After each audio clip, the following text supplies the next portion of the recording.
Bonjour,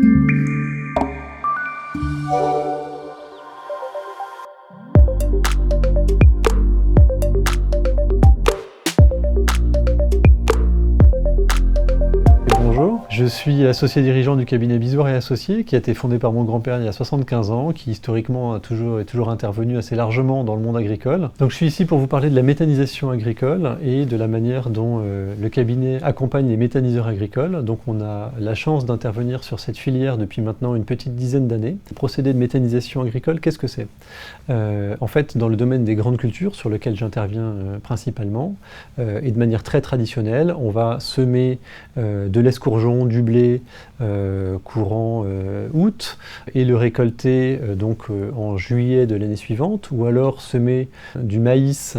en mars-avril et le récolter plutôt courant octobre. Et bien la méthanisation, qu'est-ce que c'est? C'est que finalement sur ce laps de temps entre la récolte du blé une année en particulier, courant juillet, et les semis de maïs l'année suivante, courant avril, et ben en fait les terres restent vierges, en fait, elles restent nues. L'idée c'est de semer des intercultures en fait entre deux récoltes, cultures qui auront une vocation non pas alimentaire mais une vocation énergétique en fait. C'est ce qu'on appelle les cultures intermédiaires à vocation énergétique, les cives dont vous avez peut-être entendu parler. Et donc dans le schéma que j'évoque, on va dès après une culture de blé par exemple, récolter début juillet, semer un escourgeon, on va le récolter encore vert au mois d'avril de l'année suivante, suite à quoi on va semer immédiatement un maïs qu'on récoltera pour l'alimentation au mois d'octobre. Cette culture d'escourgeon qu'on aura intercalée entre la culture du blé de l'année précédente et la culture de maïs, on va l'ensiler, c'est-à-dire concrètement le couper en tout petits morceaux, le mettre dans un méthaniseur, le brasser pendant plusieurs semaines à une température d'une quarantaine de degrés, et il va relâcher deux gaz, le méthane qu'on va derrière injecter dans le gaz de ville, d'où le nom méthanisation en injection, et du CO2, qui n'est jamais que le CO2 qui a été capté par la plante pendant sa phase de croissance, le CO2 qui va être relâché dans l'atmosphère. Voilà pour le procédé. Donc les terres, au lieu de faire une culture par an,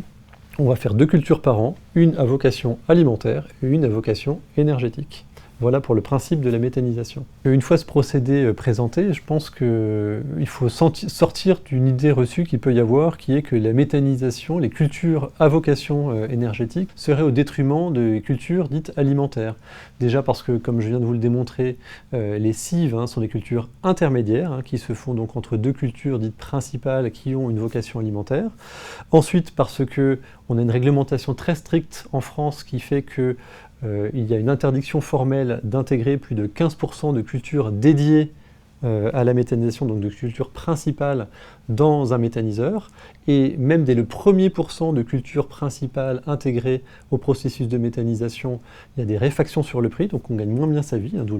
la volonté de pousser ces cultures intermédiaires. Et puis on a évidemment des contrôles très stricts en fait, que ce contexte est bien suivi. En aucun cas la méthanisation ne peut être considérée comme étant faite au détriment des cultures alimentaires. Entre cette volonté des pouvoirs publics de développer une nouvelle source d'énergie renouvelable et le fait que les techniques de production étaient de plus en plus au point, sont arrivés sur le marché les premiers méthaniseurs, donc au début des années 2010, et puis assez rapidement on a eu quelques précurseurs qui se sont lancés dans l'aventure, dont un qui historiquement était client du cabinet. Ça nous a permis de l'accompagner sur ses premiers projets, qui nous ont permis de défricher la filière en même temps que ses précurseurs de la méthanisation en Île-de-France et en particulier en Seine-et-Marne. Et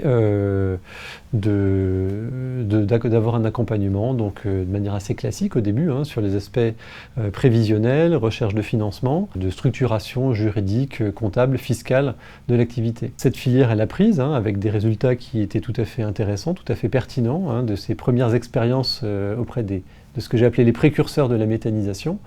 Et donc là-dessus est arrivé ce qu'on peut qualifier de deuxième vague, donc des projets qui se sont lancés pour l'essentiel à la fin de l'année 2018 et qui pour moi, si la filière a pu décoller à cette période-là, ça correspondait à une certaine logique de marché et donc c'est dans ce cadre-là qu'on a commencé à accompagner de plus en plus de projets. Quand on accompagne un projet en matière de méthanisation agricole, en fait, il faut bien distinguer deux phases, la phase projet et la phase d'injection. Sur la phase projet, en fait, on va être très présent sur les aspects très classiques d'un expert comptable, prévisionnel, mais aussi pacte d'associés. Un projet de méthanisation se mène rarement seul, c'est souvent une association et pour moi, le fait que les associés sachent où ils mettent les pieds, qu'ils s'engagent durablement en précisant très clairement les règles du jeu auxquelles ils vont être soumis pendant 15 ans, avec une obligation de résultat, parce que les enjeux financiers sont extrêmement lourds, c'est évidemment un avantage et ce qu'on a proposé aux clients comme une garantie, une pérennité pour le projet. Mais du reste, les banquiers qui sont des partenaires indispensables à ces aventures de la méthanisation voyaient d'un très bon œil le fait de voir des projets accompagnés par des pactes d'associés, donc pour structurer, pour accompagner les porteurs de projets et qu'ils sachent de manière aussi précise que possible ce vers quoi ils s'engageaient. Donc j'ai parlé des hommes, j'ai parlé des financements bancaires et puis le troisième élément qui est vraiment impactant et sur lequel j'ai alerté mes clients qui envisageaient de se lancer dans l'aventure de la méthanisation, c'est évidemment le paramètre des pouvoirs publics, puisque la méthanisation et l'injection de gaz, c'est une activité qui est réglementée et qui n'existerait pas, disons-le clairement, si le prix du gaz, le prix de rachat du gaz auprès des producteurs n'était pas sponsorisé, subventionné par l'État, donc qui a une vocation de lancer la filière. Après cette phase d'accompagnement des projets de méthanisation, donc avec la phase prévisionnelle, pacte d'associés, structuration juridique, comptable et fiscale des projets à naître, il y a évidemment l'accompagnement dans la phase d'injection, avec de manière très classique pour un cabinet d'expertise comptable, la production de la comptabilité, des chiffres, bilan, accompagnement fiscal, accompagnement paye, juridique naturellement, vis-à-vis de l'exploitation au jour le jour des méthaniseurs. Et puis l'avantage qu'on a au cabinet de suivre une vingtaine d'unités de méthanisation en injection, c'est qu'on peut aller un peu plus loin dans le conseil, avec à la fois un benchmark qu'on propose à nos clients entre les différentes unités de méthanisation, pour savoir les aspects où ils surperforment et les aspects où au contraire il y a des points de vigilance par rapport aux autres méthaniseurs du secteur, en termes de capitaux investis, en termes de ratio de marge brute, de poids de l'électricité dans la capacité à générer du résultat, de prix des intrants, coût de l'ensilage, du tassage, du transport, donc autant d'indicateurs que l'on suit de manière assez précise et qui sont des facteurs de rentabilité d'une unité de méthanisation. Aussi également un rôle de veille qu'on peut avoir. On a la chance d'être reconnu localement pour notre capacité à suivre des méthaniseurs et à bien suivre des méthaniseurs. Et donc, assez naturellement, on a ce rôle de veille par rapport aux nouveautés réglementaires qui peuvent exister et d'une manière générale à l'environnement de la méthanisation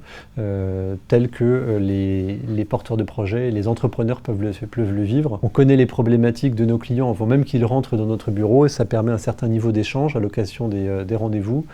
qui nous permettent d'aller droit au but des préoccupations de nos clients. Comme la méthanisation est une activité réglementée, on a de plus en plus de demandes